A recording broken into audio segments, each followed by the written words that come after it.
On va parler des aidants en entreprise, tous ceux qui dans l'ombre viennent en aide aux personnes en difficulté, donnent du temps bénévolement pour épauler ceux qui souffrent au quotidien. On en parle car c'était la journée des aidants il y a quelques jours. Décryptage avec un sociologue. Nous sommes avec Thierry Calvat. Est-ce que vous voyez ce phénomène prendre de l'ampleur quand on parle des aidants ? Bon, avant toute chose, bonjour. Je vois, oui, le phénomène prend de l'ampleur. Il est relativement ancien, en fait, puisque la question de l'aide et des proches est une question ancestrale qui s'est accélérée ces dernières années parce que la démographie, notamment, et les progrès médicaux ont fait qu'on a de plus en plus de personnes qui doivent être aujourd'hui accompagnées par un proche. Donc, il y a un effet d'accélération, notamment depuis 2010, les années 2000 et 2010 avec la Journée nationale des aidants. Alors précisons que vous avez cofondé le cercle Vulnérabilité et Société, ça c'était en 2018. C'est un think tank, c'est ça ?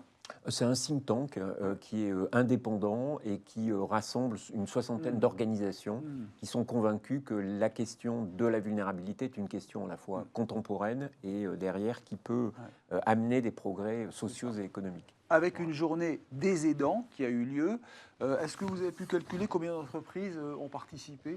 Alors, c'est très difficile de dire combien d'entreprises participent. Ce qu'on sait, c'est que quand on regarde les études, on a aujourd'hui à peu près 50% du tissu économique français qui est sensibilisé à la question des aidants et avec dedans des fortunes diverses entre ceux qui sont réellement engagés et ceux qui sont simplement commencent à s'informer. Mais on a aujourd'hui à peu près la moitié des entreprises qui s'intéressent à ce sujet.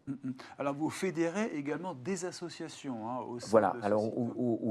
au sein du cercle, on a dans les 60 organisations, on a une dizaine d'associations qui côtoient des grandes entreprises, qui côtoient des groupements et qui derrière amènent finalement une sorte de vision à 360 degrés du sujet, à la fois des aidants et plus largement des vulnérabilités que sont le handicap, la maladie. Parce que ce qui coince souvent, c'est la personne qui n'ose pas, en fin de compte, se détacher de l'entreprise, peut-être par peur d'être mal vue par son Exactement, employeur. il y a une forme de stigmatisation qui peut être d'ailleurs une stigmatisation inversée, c'est-à-dire que vous avez des personnes qui peuvent en toute bonne foi vouloir accueillir quelqu'un qui est aidant ou quelqu'un qui est malade, mais puisqu'on parle des aidants, et qui en même temps va maladroitement lui rappeler sa fonction et finalement d'une certaine façon le fait qu'il peut représenter pour l'organisation une charge. C'est-à-dire que l'aidant, évidemment, il va devoir se mettre en congé certains jours par semaine. Alors, par rapport à cette question, il y a finalement, quand vous regardez l'ensemble des études, vous avez pas forcément une surreprésentation en termes d'absentéisme. C'est-à-dire que le fait d'être aidant aujourd'hui,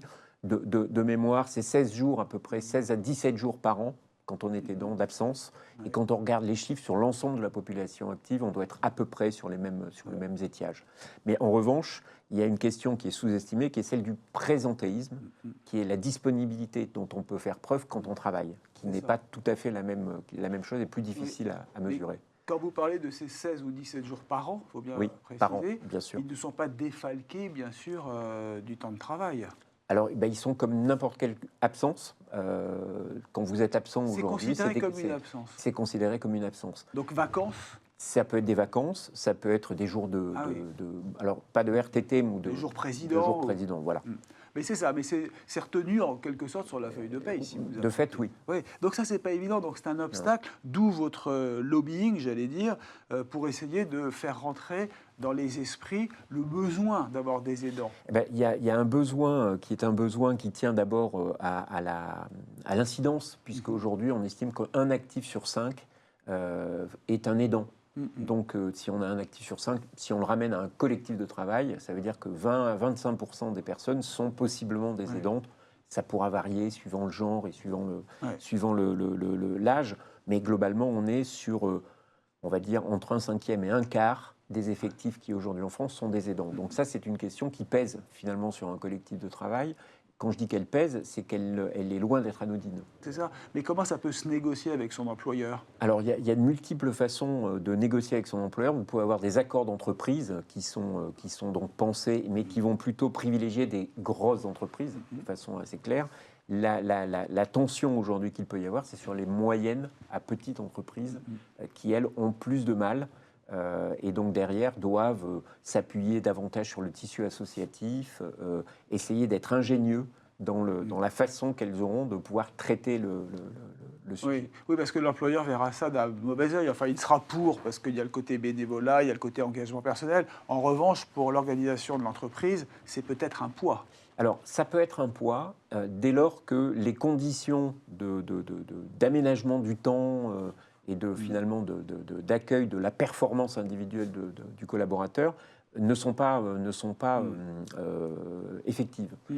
Ce que montrent en fait pas mal d'études, c'est qu'aujourd'hui, le fait d'avoir un collaborateur en situation d'aide dans un collectif de travail peut avoir des effets bénéfiques. Il y a notamment une étude anglaise qui avait été menée il y a quelques années, parce que les Anglais sont un peu plus en avance que nous dans ce domaine, et qui pointait, du point de vue des DRH, des effets extrêmement bénéfiques pour l'ensemble du collectif. Il y a un effet d'embarquement.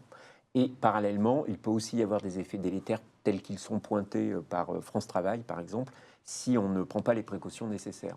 C'est ça. Et du coup, alors le cercle Vulnérabilité et Société, qui est un think tank, quelle est votre action sur le terrain ? Alors, on a des actions qui sont... on a souvent coutume de dire qu'on est un think et action tank. C'est-à-dire qu'on a des groupes de réflexion qui vont s'emparer d'un certain nombre de sujets, dont celui, par exemple, de l'aidance et donc des salariés aidants, sous l'angle des compétences. Et comment est-ce que c'est des situations qui génèrent des compétences dont les entreprises peuvent s'emparer. Et parallèlement, on mène des expérimentations avec d'autres partenaires. Et donc, pour rester sur le sujet des aidants, on a expérimenté ce que cela pouvait produire dans des entreprises que d'accueillir les capacités et compétences issues de l'aidance. D'accord. C'est-à-dire les intégrer dans des parcours, notamment professionnels, et ainsi de suite. Et c'est-à-dire que c'est un plus pour l'entreprise à ce moment-là ? Alors, ça peut devenir un plus pour l'entreprise. C'est-à-dire que me semble-t-il, tout le problème aujourd'hui, la problématique des aidants, c'est qu'on est parti avec une problématique à charge. C'est-à-dire qu'on considère qu'ils constituent un problème pour le collectif. Alors que, et c'est tout notre pari et notre parti pris, c'est de considérer qu'au contraire, il y a une capacité contributive de l'aidant qui, si elle est bien récupérée, d'une certaine façon exploitée, valorisée, peut être un mieux et un plus pour le collectif. Donc ça veut dire que ça rentre dans le cadre de la RSE pour l'entreprise et que ça peut même avoir un impact sur la performance sociale de l'entreprise, même pourquoi pas économique. Oui, ça pourrait aller jusque-là. Précisément, sur ce sujet, il y a quelques études qu'on a menées qui pointent effectivement que sur les indicateurs classiques de performance organisationnelle, que sont l'absentéisme, la qualité de ce qui est produit, la cohésion interne, on a une influence jugée positive, voire très positive, du fait d'avoir des collaborateurs en situation d'aide, de la part des managers et des DRH. Donc on a là-dessus des choses intéressantes. Au plan économique, c'est moins évident pour des raisons qui touchent simplement aussi à la... Même si on a un actif sur 4 ou sur 5, aujourd'hui on est plutôt sur 1 sur 5, il serait extrêmement difficile de pouvoir mesurer. Il y a un effet de dilution évident. Il faudrait qu'il soit très mauvais, soit très très bon pour qu'on ait... un effet extrêmement... Oui, parce qu'il y avait des baromètres qui avaient été créés pour voir l'intensité de l'action RSE d'une entreprise. Oui. Ça fait monter donc dans les classements. Ça va faire monter dans les classements. Mais les entreprises françaises sont plutôt bien positionnées ? Alors, les entreprises françaises récupèrent d'une certaine façon une forme de retard. J'ai évoqué qu'en Angleterre et aussi dans une moindre mesure aux États-Unis, on avait eu davantage d'avance, mais qui tient en fait à une question assez simple, c'est qu'on a un modèle de santé davantage protecteur. Oui, c'est vrai. Donc, de fait, la nature ayant horreur du vide, il a bien fallu s'emparer de ce sujet. Oui, c'était Nicole Notat, l'ancienne syndicaliste CFDT, qui avait créé, un indice. Cet indice. Alors, j'aimerais bien qu'on parle des aidants, parce que finalement, on a eu cette journée, on dit c'est formidable, on a bonne conscience quand on est aidant. Mais est-ce qu'il y en a tant que cela en France ? Alors, il y en a. Les chiffres varient. Généralement, on dit que c'est entre 8 et 11 millions. Vous voyez, donc parce qu'il y a une myriade de situations. L'adresse, la dernière étude de l'adresse, la direction de la recherche des études statistiques, qui fait foi aujourd'hui, évoque 9,3 millions de personnes qui accompagnent un proche beaucoup, âgé, quand malade, même, ce qui est tout à fait considérable. Ça peut être un proche de famille, alors, ça peut être un handicapé. Alors, c'est une personne qui est fragilisée par l'âge, la maladie, le handicap.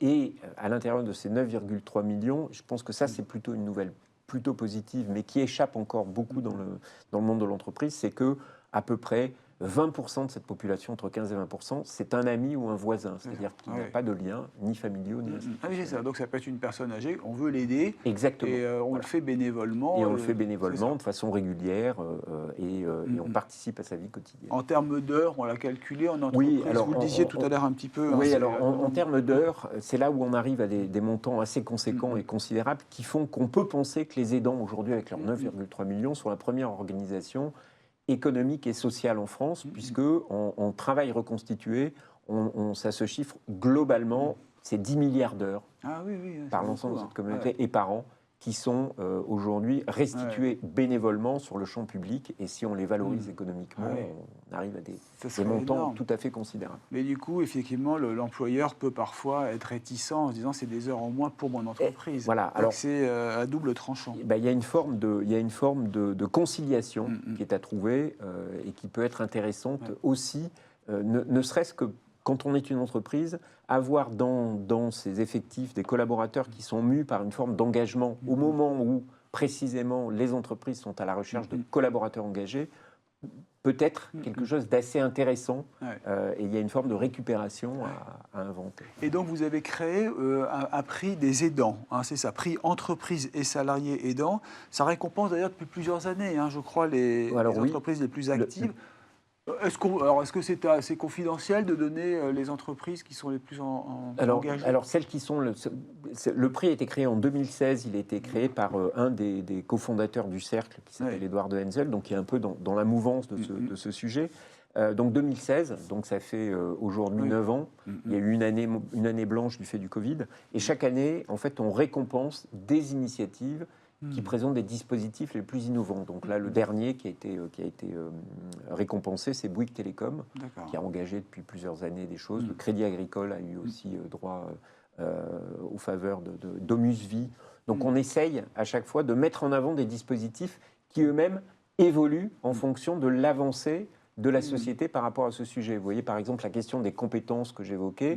Aujourd'hui, vous avez des entreprises comme Domus Vie ou comme Bouygues Télécom qui les ont pleinement intégrées et qui leur permet de pouvoir se prévaloir d'une certaine forme d'innovation, alors que c'était un sujet qui, il y a une petite dizaine d'années, passait complètement sous les radars. Et les DRH, bien sûr, encouragent cette pratique?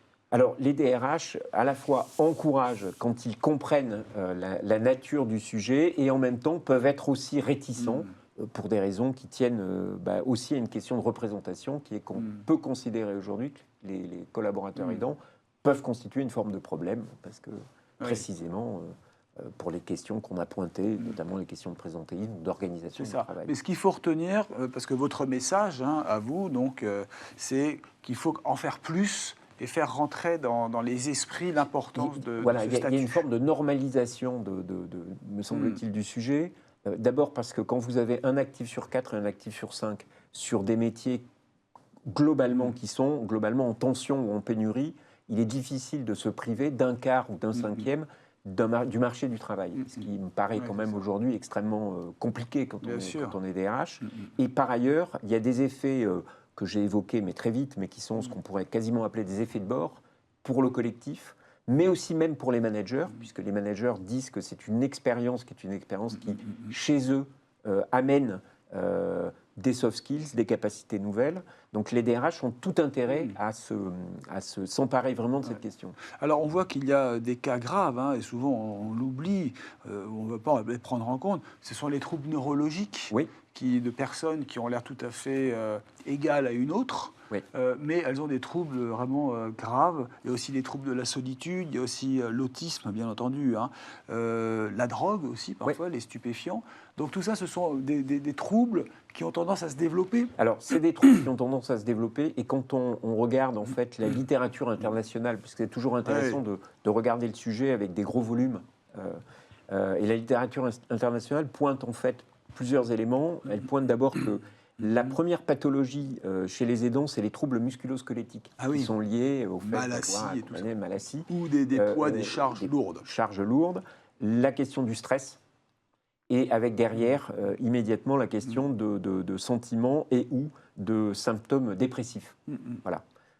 Et donc là, il faut des aidants pour ça, qui soient à l'écoute. Non, ça c'est pour les aidants. C'est les pathologies que des aidants peuvent développer. Ah oui, c'est ça, parce qu'ils ont été au contact. Parce qu'ils ont été au contact. Voilà, donc ça c'est important. Et après, vous avez effectivement tout le champ, qui est le champ des personnes concernées, donc des personnes qui sont accompagnées, qui lui ne cesse de s'accroître pour des raisons extrêmement simples. Une démographie, un allongement de la durée de vie, l'apparition des progrès médicaux qui font que les pathologies se chronicisent, donc elles durent plus longtemps, donc les gens doivent être accompagnés plus longtemps, et les nouvelles pathologies, ou en tout cas celles qui sont davantage reconnues que vous évoquiez, et qui, là encore, viennent grossir les troupes, les gens qui sont à accompagner. Alors certaines entreprises ont décidé aussi de mêler valides et personnes en situation de handicap. On le voit bien dans certaines entreprises, grandes entreprises, il y a des cafés joyeux qui se développent. C'est plutôt une bonne solution, ça aussi. Je ne vais pas vous dire que c'est une mauvaise solution, puisqu'on est aujourd'hui dans des logiques dites, même si le mot peut être un peu un mot valise, d'inclusion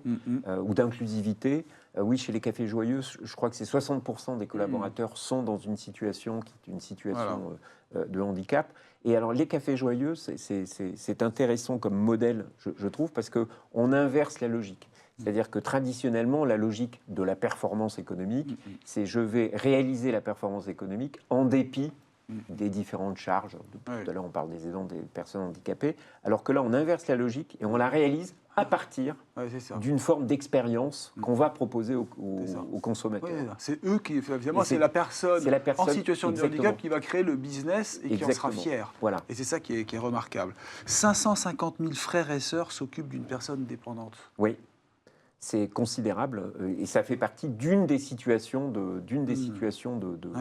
d'aide familiale.